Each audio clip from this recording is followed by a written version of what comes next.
Praise the lord. దేవుని యొక్క మహాకృపలో మీ అందరికీ కూడా ఈ వీడియోకి స్వాగతం పలుకుతున్నాను. బ్రిటన్ దేశంలో తెలంగాణ వాసి అయినటువంటి ఉదయ్ నాగరాజ్ గారు అక్కడ ప్రమాణ స్వీకారం చేశారు. I, Uday Lord Nagaraju, do swear by Almighty God that I will be faithful and bear true allegiance to His Majesty King Charles, his heirs and successors, according to law. So help me God. ప్రమాణ స్వీకారం చేసినటువంటి ఆ దేశంలో అతని విశ్వాసాన్ని ఆ దేశం గౌరవించి, అతని విశ్వాసాన్ని, అతనికి ఉన్నటువంటి నమ్మకాన్ని, అతన్ని ప్రేమించి అతని విశ్వాసం పైనే ప్రమాణ స్వీకారం చేసే అవకాశంను కలుగు చేసింది. అతని విశ్వాసం భగవద్గీత, దానిపైన ఆ ప్రభుత్వం ప్రమాణ స్వీకారం చేసే అవకాశమును కల్పించింది. అందును బట్టి నేను బ్రిటన్ ప్రభుత్వానికి, అలాగే బ్రిటన్లో ఉన్నటువంటి ప్రతి ఒక్కరికి కూడా శుభాలు తెలియజేస్తాను.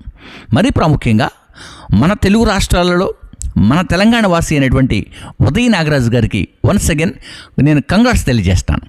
సో ఈ విషయంలో జరుగుతున్నటువంటి సందర్భంలో మరి చాలామంది మన భారతదేశంలో ఉన్నటువంటి వారందరూ కూడా ఈ వార్తను, ఈ విషయాన్ని చూసిన తర్వాత చాలామంది వీడియో చేయటం ప్రారంభించారు.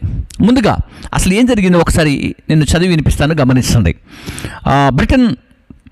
బ్రిటన్లో తెలంగాణ వాసికి అరుదైనటువంటి గౌరవం దక్కింది. బ్రిటిష్ పార్లమెంటు ఎగువ సభ అయినటువంటి యూకే హౌస్ ఆఫ్ లార్డ్స్లో లైఫ్ వీర్గా ఉదయ్ నాగరాజు గారిని ప్రమాణ స్వీకారం చేయించారు. ఈ సభలో చట్టాలని రూపొందించడానికి కానీ, చట్టాలను మార్పిడి చేయడానికి కానీ, ప్రభుత్వం వాడుకలో ఉన్నటువంటి పనులకు మన ఉదయ్ నాగరాజు గారిని సెలక్షన్ చేసుకున్నారు. సో ఇంతవరకు చాలా బాగుంది.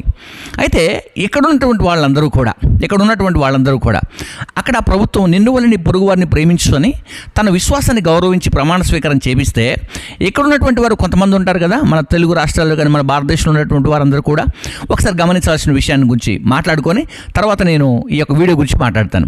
అర్థమవుతుంది కదా? సరే, మన భారతదేశంలో ఎప్పుడైనా ఎక్కడైనా ఇక్కడ ఒక క్రైస్తవుడు కానీ, లేకపోతే ఇంకా వేరే ఒక రిలీజియన్ వ్యక్తి కానీ తనకున్నటువంటి విశ్వాసాన్ని బట్టి మంత్రిగానో, ఎమ్మెల్యేగానో, సీఎం గానో, పిఎం గానో, సో ఇలాంటి కేటగిరీలో ప్రజలు ఎన్నుకోబడి తన యొక్క పదవి కొరకు తన విశ్వాసాన్ని గుర్తు చేసుకోవడానికి తన గ్రంథం మీద ప్రమాణ స్వీకారం చేస్తే ఏం జరుగుతుందో తెలుసా? ఉదయాన్నే రస్తారోకులు జరుగుతాయి. చేసిన 10 నిమిషాల తర్వాత గందరగోళం జరుగుద్ది. అర్థమవుతుందా? ఎవరు కూడా ఒక వ్యక్తి విశ్వాసాన్ని గౌరవించే పరిస్థితుల్లో మన భారతదేశము లేదండి.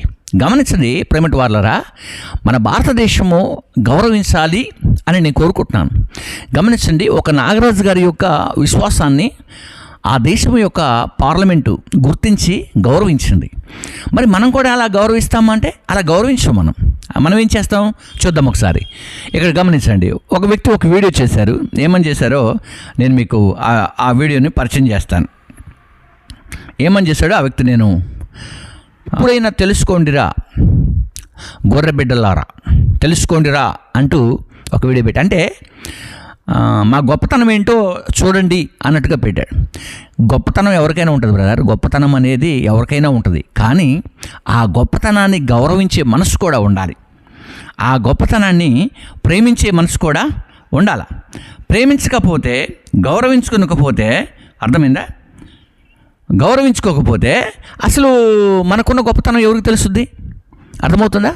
సో వారు దేశభక్తిని చూడాల, దేశంలో ఉన్న గొప్పతనాన్ని చూడాల, దేశంలో ఉన్న డబ్బును చూడాల, దేశంలో ఉన్న జనాభాను చూడాల, దేశంలో ఉన్న అర్హతలను చూడాల.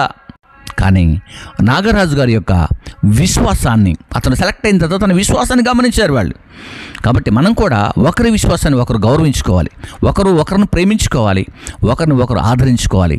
ఇది కదా మన దేశభక్తి, ఇది కదా దేశం మనకు నేర్పే గొప్పతనం, ఇది కదా మనుషుల్ని గౌరవించుకునే విధానం.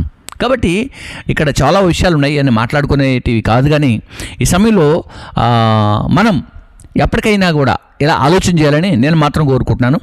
సో మనందరం కూడా ఏ దేశంలో ఉన్నా, ఏ ప్రాంతానికి వెళ్ళినా తన విశ్వాసాన్ని, తను నమ్ముకున్న విశ్వాసాన్ని ఆ దేశమైనా, ఇంకొక దేశమైనా గౌరవించాలి. ఇతర విశ్వాసాలని, ఇతర మతస్థుల విశ్వాసాలని కూడా మన దేశం కూడా గౌరవించాలి, ప్రేమించాలి, అదే రీతిలో మనందరం కూడా కొనసాగించాలి. మన వ్యక్తుల్ని ఆ దేశాల్లో ఎలా గౌరవిస్తున్నారో ఆ దేశంలో ఉన్నటువంటి విశ్వాసం ఒకవేళ ఇటువైపు వచ్చినప్పటికీ కూడా ఆ విశ్వాసాన్ని కూడా మనము అలాగే గౌరవించుకోవాలి. కాబట్టి మనందరం కూడా గౌరవించుకుందాం, ప్రేమించుకుందాం, ముందుకు వెళ్దాం. సో గాడ్ బ్లెస్ యూ, అందరికీ కూడా శుభాలు. ఈ సమయంలో మరి నాగరాజు గారికి మరొకసారి నేను శుభాలు తెలియజేస్తూ ఈ నా మాటలు ముగిస్తున్నాను.